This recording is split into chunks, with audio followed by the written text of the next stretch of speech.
Officers stopping and actually questioning a black man in a Meijer store. Police records show the suspect, though, in this case was white. The innocent black shopper is now suing Meijer, the police department, and two officers claiming they illegally profiled him, violating his rights and humiliating him. Chief investigative reporter Craig Cheatham shows how the incident unfolded and also how police and the victim responded.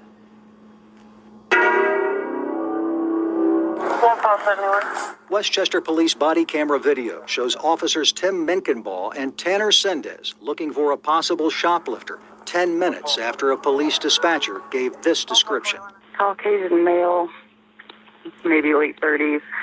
He's wearing a dark green / gray type colored Carhartt coat, got a red hoodie underneath.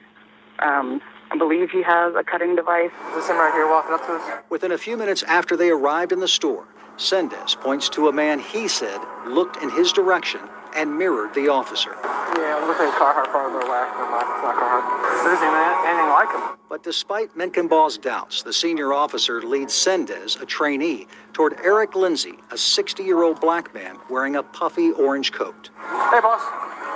Come talk to me. A police department internal investigation of the incident found at this point, you can hear a police dispatcher on the body camera video telling officers that the real suspect was still in a different part of the store. Clint Meijer, on the general merchandise side still in the candle aisle. I'm doing well until I got stopped. What's up?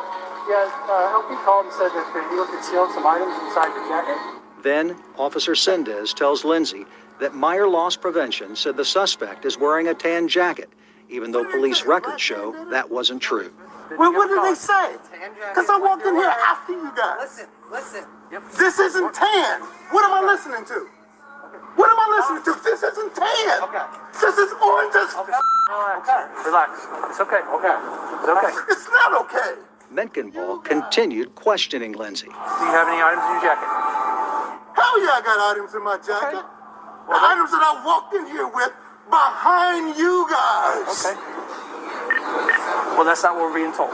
After that, the police dispatcher is heard saying the real suspect is near Valentine's cards. Sendez leaves with a Meijer employee, later identified as a manager. Menkenball follows.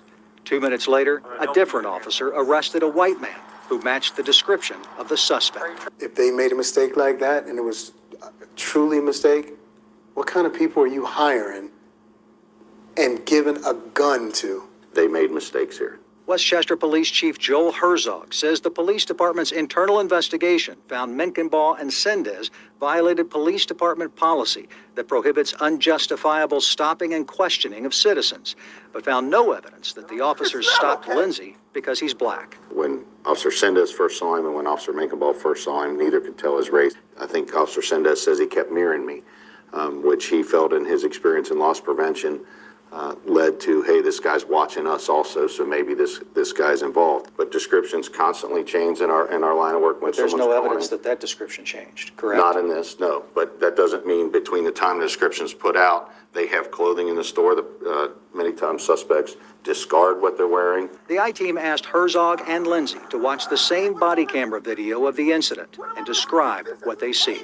These guys remained professional throughout this. They didn't escalate, as Mr. Lindsay. You got the wrong. Admit it.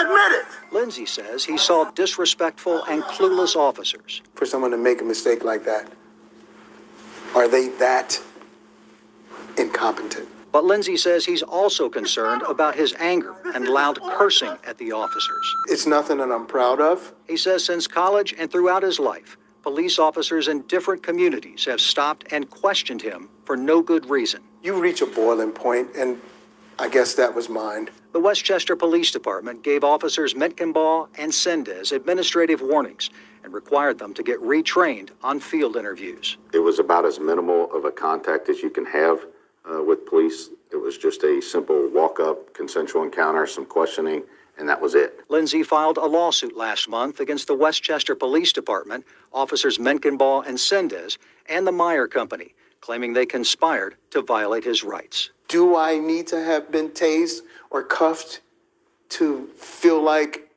I was done wrong? I don't think so. Westchester police charged the white suspect, Tyler Brewer, in the theft. Court records show Brewer failed to appear for a hearing. 9 months ago, a judge issued a bench warrant for Brewer's arrest. According to court records, Brewer has not been arrested on that warrant.